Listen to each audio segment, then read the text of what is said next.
Hey guys, welcome back to my channel. Today I'm going to be doing a Sephora haul. I have some stuff that I purchased, but as you know, I have spoke about not going crazy with foundations and expensive skincare, and if I'm eyeing like a lipstick, not buying 10 shades. So I have been doing better. I'm still gonna buy makeup. That's what my channel is about. That's what I love, but I have been doing better. So my hauls are going to be less skincare focused, more makeup stuff that I want to use in videos, and I've just been really picky about what I purchase. So I have some goodies to share with you guys today. I am partnering with ShopTagger for this video. ShopTagger is a web app that I personally use. I've recommended to you guys quite a bit, and it's basically an app that's going to let you know when anything you're eyeing goes on sale, and this is not just makeup. So me trying to make better decisions, I like to add things to my ShopTagger list. Things that I'm eyeing. It might be an expensive sweatshirt from Adidas. It might be, I don't know, a rug that I want from Wayfair, or it could be maybe a new palette from Sephora. Sephora's been doing a ton of weekly wows. I've seen a lot of stuff go on sale, which Sephora never used to do. So you can add things to your lists. You can kind of break it up, beauty, home, fashion, and it'll give you a notification anytime there's a price change. I'm going to show you how I use the app, but for me personally, I use it a lot for home decor. Wayfair and Overstock kind of fluctuates in price quite a bit, so I do use it personally for that a lot, but I know a lot of you guys are looking for steals, looking for sales on makeup, and I know that Sephora again does the weekly wow, and Ulta also has sales up and down like 21 days of beauty and things like that. So it's really a great web app that I use pretty much all the time. It's on my desktop, and I get email notifications every time something that I've added to my list is on sale. So for me, I find it quite helpful. So I'm going to show you guys how I use the app, and then we'll get into what I picked up from Sephora. So the first thing you're going to do is go to shoptagger.com. Now, because I already have an account, you can see my items are listed here. You're going to go to the top right and click Get the Button, and then you're going to click this. So this is going to add it to your browser so that you can use the app. So let's say I wanted to go to goodamerican.com. They've got some new stuff, but they are quite pricey. So I'm eyeing this bodysuit. It's $119, which I don't want to pay that. So I'm going to go to the top right to the little Shop Tagger icon, click this, and I'm going to click the size that I want, and then it says notify when, so you can do any price change, which is what I do, but you can also choose percentages, and then you're going to add it to your list. I have clothing, home, and beauty, so I'm going to add it to clothing, and I'm going to save it. So now it's in my list. It's going to email notify me, or it can send you mobile push notifications, just depending on what you want. I do email. So I'm going to go back to my account, and you can see my items here are all listed. I have them in categories again. So I have beauty. So I've just got some pricey things that I'm eyeing here that I want to see if there's going to be a price change. Maybe it would change my mind on picking them up. I have some clothing, obviously a lot of House of CB, Good American, things that are a little bit pricey. I'm looking for a deal. And then I also have home, which would be like CB2 and stuff like that. So just things that I'm eyeing but are very pricey. So that's how I use the app. It emails me pretty much every few days letting me know, hey, this is back in stock, or hey, the price has gone down. So I find it really helpful so that I don't have to keep checking websites. So I will have a link down below if you want to check out ShopTagger. I highly recommend it if you're someone that hunts for bargains or you just like getting a steal. It's a perfect app to use. So I'll have a link down below. Make sure you check it out. There's a lot of post-holiday sales going on right now, and we're going into kind of the spring releases. So just keep an eye on it. It'll give you a notification if you want to save some money. Moving into what I picked up at Sephora, Winky Lux is now available at Sephora. Winky Lux is I would say like an indie brand that now is available. I think it's like on Nordstrom as well too. And Tati raved about this. I thought I had purchased it, but I couldn't find it. So I wanted to pick it up because it's new to Sephora and it has quite good reviews. This is the Whipped Cream Bronzer, and it's like a little pink, pink colored, what did I say, bronzer? Oh my gosh, I'm already losing my mind. Whipped Cream Primer. Wow. I'm watching a family member's dog for a week straight. Let me tell you, it has been a circus here. So right now I'm just trying to like keep all the dogs quiet so I can have 30 minutes to talk to you guys. So this is the Winky Lux Whipped Cream Primer. And case in point, continuing on, this is the Whipped Cream Primer. So it has a cute little gold top packaging, and it comes in a little jar. Reminds me of like a mini Tarte, I forget what it's called, but the smoothing primer. Now when I feel the texture of this, it is quite bouncy. It is not as thick as the Tarte one. It's very moussey, bouncy, silicone-y, but this reminds me of a Mally primer that I used a long time ago. It's just a pore filling, like smoothing primer. Now this is getting great reviews. Tati has raved about it. And so I wanted to try it in a video to come, which I will. I'm gonna see if I can give you a close up if we will focus here. So it's very bouncy. You don't have to dig your fingers in. It just kind of bounces when you press your finger in there. So you can kind of just grab it on your finger and apply to the face. And when I rub it on the back of my hand, it is very smoothing, very silicone-y. It kind of does, I don't know, feel a little bit like it could pill up or your makeup could slide off. But I love a pore primer because that is my biggest problem. And this has been getting rave reviews. It's not extremely cheap, but it's not crazy expensive. So I'm gonna try it in a video to come, but like I said, I know Tati raves about it. And I like some of the other primers that she's mentioned, so I wanted to grab it and we'll try it out soon. So this caught my attention and it took everything in me not to buy multiples. This is new from Touch in Seoul, and Touch in Seoul I think is like a Korean beauty brand that's on Sephora. This is the Metalist Sparkling Foiled Pigment, and I got the shade number 4. So basically this is a pressed, kind of like the Stila, what are the old ones? They had Stila like pressed kitten, was it kitten eyeshadows? Or there was a shade named Kitten. It's just a beautiful, crazy, this is like a duochrome color. I've not even swatched this. Or almost like maybe a Dazzle shadow from MAC. So it looks like it shifts from pink, pink to like a green color.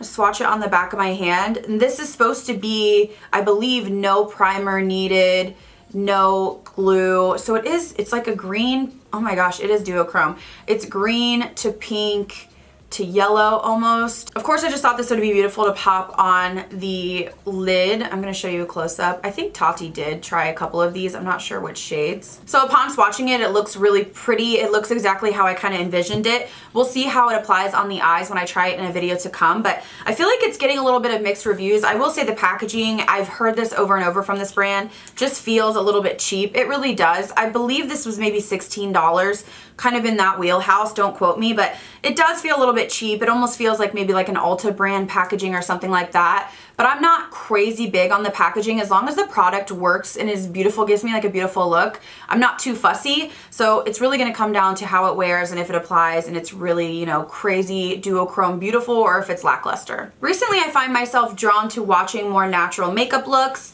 and I have to be quite honest, I've struggled with my weight for quite a while, and I feel like the heavier I got, I almost felt like I needed more makeup to make myself feel pretty. I'm not sure if it was just, you know, feeling bloated and heavy all over, and I'm kind of on the decline with my weight, which is nice. I haven't really talked about it, but I'm just gonna do my own thing and not really share too much until I get to where I wanna be. I've struggled with it a million times, so I don't wanna bore you with the story. But as I've lost a little bit of weight, especially just like around my face, I just feel like natural looks are just becoming more attractive to me. And before I thought I was just too heavy to do that.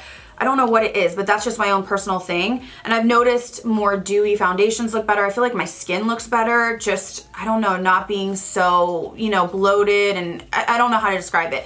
But I've been more into like freckles and, you know, glossy lips, which I like glossy lips, but you know, just like, I don't know, not the big lashes, not the big winged liner and stuff.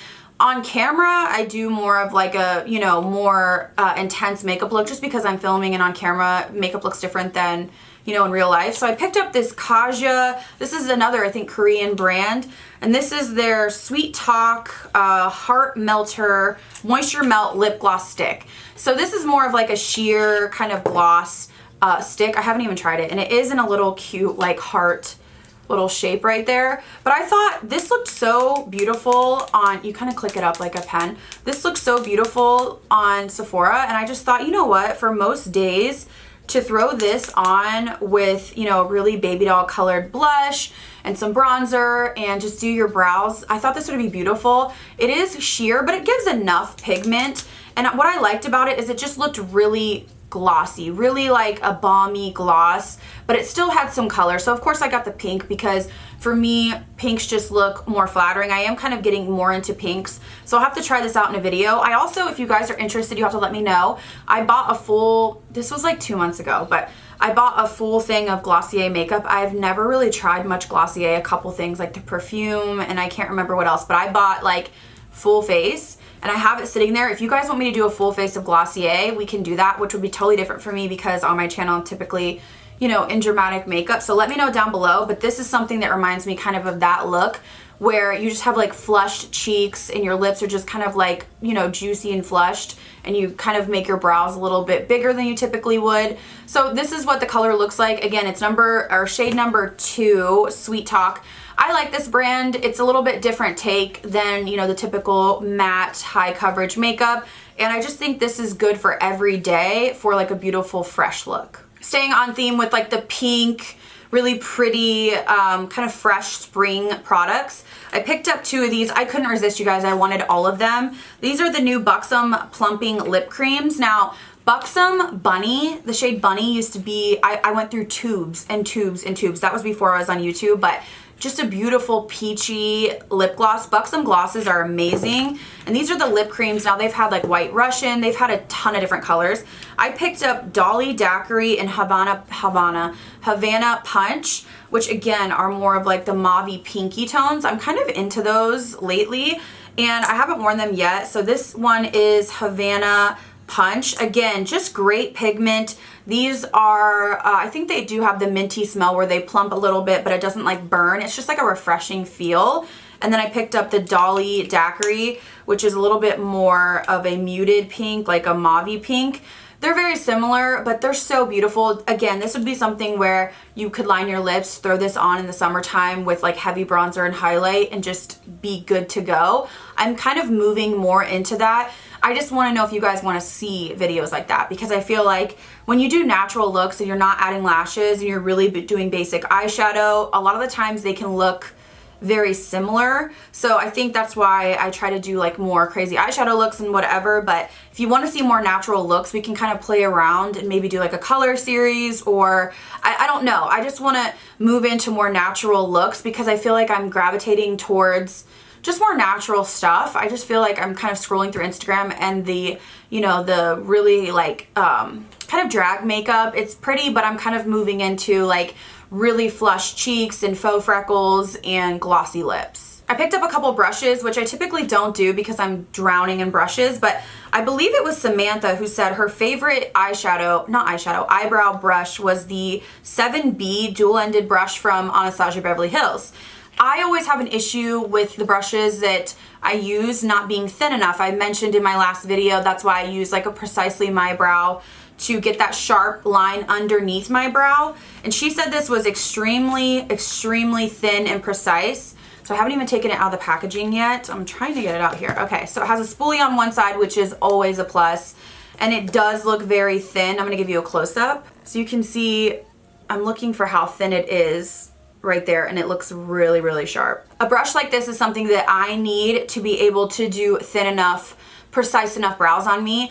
I envy the people that have like big bushy brows, because truth be told, if I had big bushy brows naturally, I would just put a brow gel in them and go. But I can't do that because I'm microbladed. So it's like I need help on the bottom, I need help right here. Especially after you apply your foundation, sometimes it can kind of cover them up and then you kind of have to go over them. So I wanted to pick this up on her recommendation. She actually is a makeup artist, or she was, and I feel like she has a lot of knowledge in terms of teaching. So I'm really happy I got this because looking at it, I think it's gonna be a great eyebrow brush for me. I also picked up one of the new Sephora brushes. Now I have a few of them and some of them are hit or miss for me. I just thought the shape of this was so interesting, and I think it would be great for days when, again, I want that natural look and I could just sweep kind of like bronzer all over and then just a little bit of blush and be out the door. This reminded me of a couple Smashbox brushes. For instance, this one, which I don't even know if the name, okay, Sheer Powder Brush. They're kind of similar in shape, and I almost thought you could use this for a contour as well. It's kind of multi-use, and I just feel like it's really soft, and it's called the Pro Demi Fan 72. I would use it for so many different things. That's why I was so intrigued by it. I just thought it would be a quick, easy, you know, bronzing brush, something different to kind of disperse the product everywhere. This is what it looks like up close so you can see. So you could contour with it, you could use it for blush, bronzer, really a ton of different things. A repurchase for me because I, again, have been noticing that I'm having issues doing my brows. I got the Benefit Precisely My Brow, but I got a little bit of a shade darker. So I typically use shade 3, and I notice that sometimes I just don't get a crisp enough line right under there. So I got 3.5, which is a smidge darker, but it's like noticeable for me. I used it today and it just worked beautifully. I didn't use it to fill in all over, but I did use it to underline and then do the tails.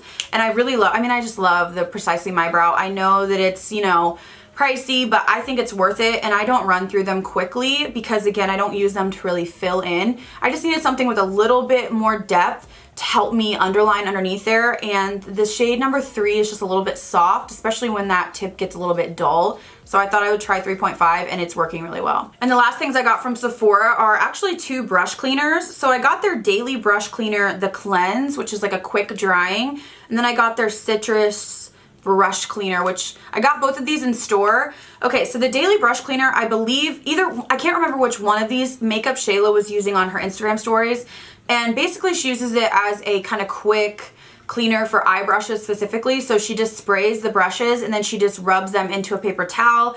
And I have been going through the Cinema Secrets like water, so I wanted to try something different because when I get the Cinema Secrets, I get the big thing, and I could put it in a spritz bottle, but I don't have one on hand, so I end up pouring it out and then dunking brushes in there. So I do think both of these work. They're definitely more oily than the Cinema Secrets, but I don't find when they dry that I feel like a residue or anything. Again, I'm using these on kind of eye brushes, eyebrow brushes. I'm not using these for like my heavy duty foundation brushes or concealer or sponges, but this is a nice quick option. I really like the smell of the citrus one. So I think these were each like $12, $14. They weren't anything crazy, and I have used them for quite a few brushes. I do enjoy them, and they have good reviews. So they're quick drying as well. It's not something that you have to leave out overnight, like when you deep clean with water and, you know, like a soap. So I do like them so far. I just find them a little bit more pleasant to work with, and I don't know if it's the spritzer or if it's the scent, but